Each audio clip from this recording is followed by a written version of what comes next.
People that aren't happy don't want to be happy. That's the topic of this talk today is people who aren't happy don't want to be happy because you choose your feelings. You choose your emotions every day, every moment, every waking hour. Hey, how's it going? My name's Nat. This is the Be Positive, Stay Positive podcast. I try to help you find those keys to the door that will unlock your happiness. And today, I want to help you be happy because that's my goal. When I started thinking about doing this podcast 7 or 8 years ago, it initially started with me just talking on a microphone saying, wow, my voice sounds big. And it blossomed into the positive motivation and positive thoughts. And sometimes I go off on a tangent and talk about some crazy stuff. But that's just because I'm human. Well, I'm in this human body anyway. But when I sit down and I tell people, you have to find your purpose. You got to find your reason in life. Why are you here? What's your main goal in life? And for the longest time, my main goal in life was to play drums and entertain people. And that's what I did for many, many years and toured around the country and played music and got pretty good at it. And I still play my music, but that's not my huge focus now. My focus now is sharing thoughts and ideas on how to help you to find that inner happiness, to find those keys to the door to unlock your happiness. And that's why I use that as the tagline, because all the happiness is inside of you. So if you're not happy, then that door is locked. Something is blocking that happiness. Something happened to you to make you not happy, because we're not born unhappy.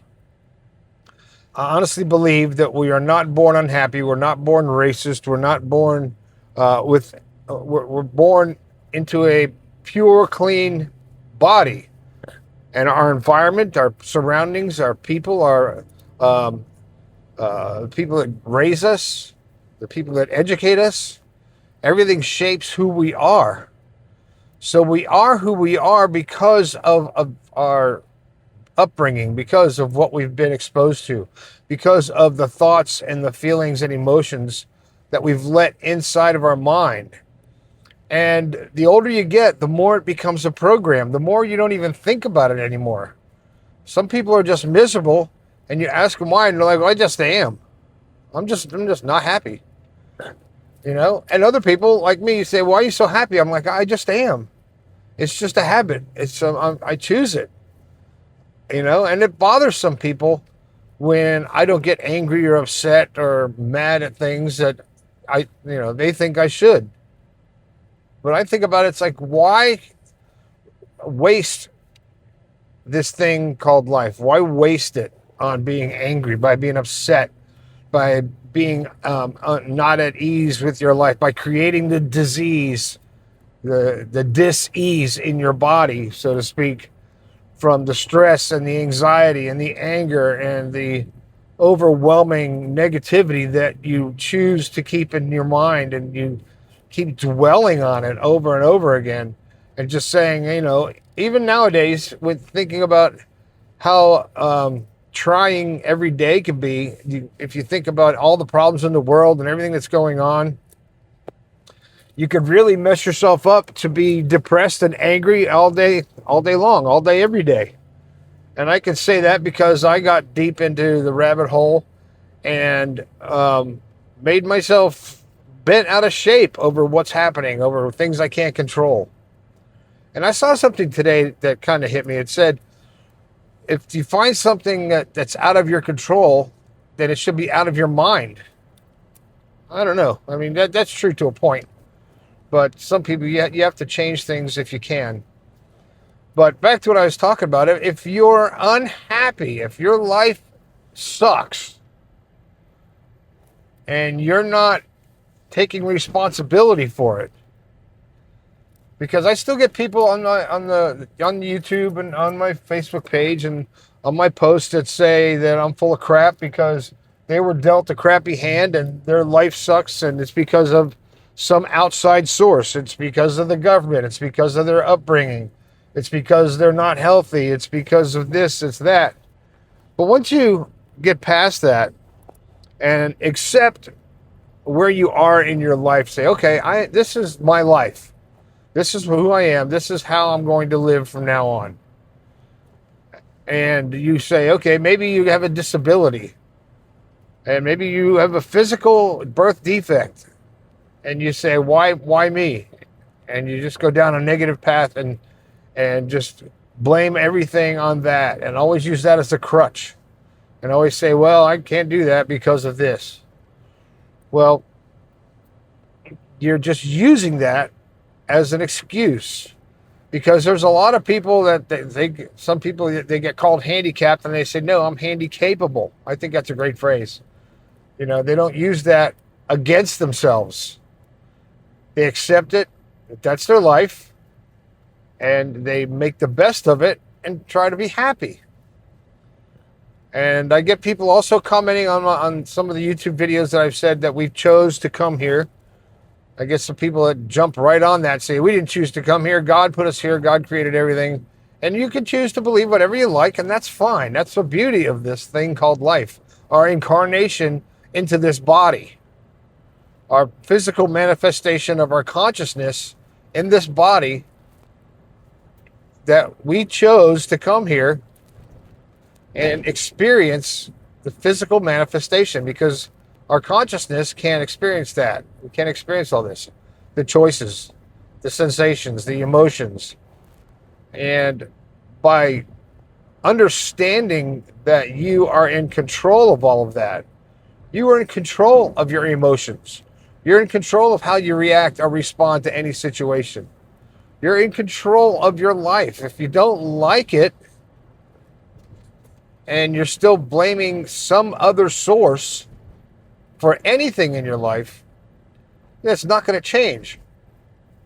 And I was talking to somebody yesterday that was saying that they're sick of their life and that they've created for themselves, and they have to get out and have to change their life, but they're afraid.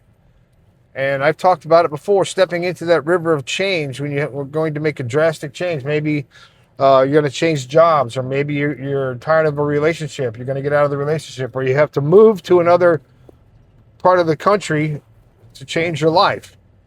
That change is difficult as hell.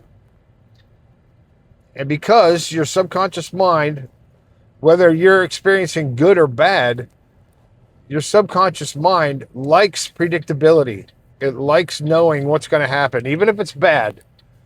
It's more comfortable knowing that this is a situation than not knowing what could happen or the outcome. Your mind, your subconscious mind, is more comfortable with that. So when you want to change and get out of a situation or an environment or a lifestyle, maybe you want to quit drinking or being alcohol or doing drugs, or you want to get out of a relationship or anything it's a big change in your life. It's scary because your subconscious doesn't like change. It likes predictability. And the more you cling to that, and the more you say, okay, I'm going to stick with this predictability. I'm going to be in this life and I'm going to live this way. And you accept that, then you can't blame other people for your life or your feelings. You have to stop blaming other people, because you're making the choice to not make a change. So if you're trying to open that door to your happiness, and there's something in your life that deep down you know you should change, but you're afraid to change it, you're afraid to do it, you have to take that leap. You got to step into that river of change. Now, there's a few people that I've talked to through this podcast that have texted me, and I've gone in depth about their lives, and one of them has left their job and their husband and started a whole new life with their kids, and was scared to death, but took her own advice, and after listening to the show, decided to do that. And I didn't hear from them for quite a while, and I didn't know what was going on. And I heard from her. She said she couldn't be happier. She's so glad she finally made the change. And 9 times out of 10, when you make the change, you're happier. because you got out of that situation that's holding you back. Sometimes you make a change and it's not right, and you feel like you made a mistake. But when you have that feeling, you didn't make a mistake. You made the change and you learned something. And now the next time you have to change will be easier because you won't be stuck in that situation for so long. Say you hate your job, you choose a new job, you change, and you hate your new job. It's like, oh crap, see, I should have never done that. But that's not the way to look at it. You should have done that. You changed, you got out of the job that you really hated, you got into another job you didn't really like, so you go try it again. And you keep making the changes until you're satisfied, until that door to your inner happiness opens up and you feel it and you know you're doing the right thing and you've made the right choices. And that's part of the reason, that's the main reason I do this show, is to help you to find what's going to make you happy. So if any of this helped you, and if you like any of this stuff I'm saying, please like and subscribe to these videos. I have a lot of people that watch the videos and don't subscribe. They just watch and watch and watch. I'm up to 250,000 views, and not enough subscribers to balance out the views. So please subscribe to the channel, and hit me up with some comments down there. I answer every comment, almost every comment, even if it's derogatory or it doesn't matter. It's a free country. You comment, I'll answer. You can hit me up on a text line, 304-506-3332. And also, if you're a Patreon member, there's a discount code in Patreon in your messages to get half off of the new merchandise, the new shirts. You're going to get them for half price because I appreciate you guys supporting the show and helping me keep this thing on there. You can get in as little as $5 a month. Okay? And I'll tell you right now, even if you signed up for Patreon for $5 a month and you ordered a couple shirts, you're going to make your money back because you're going to save $10 on a shirt. So, but anyway, don't forget about the text line and the website, bepositivepodcast.com. As always, my name is Nat. I think we can all do a little bit better. I'll talk to you later.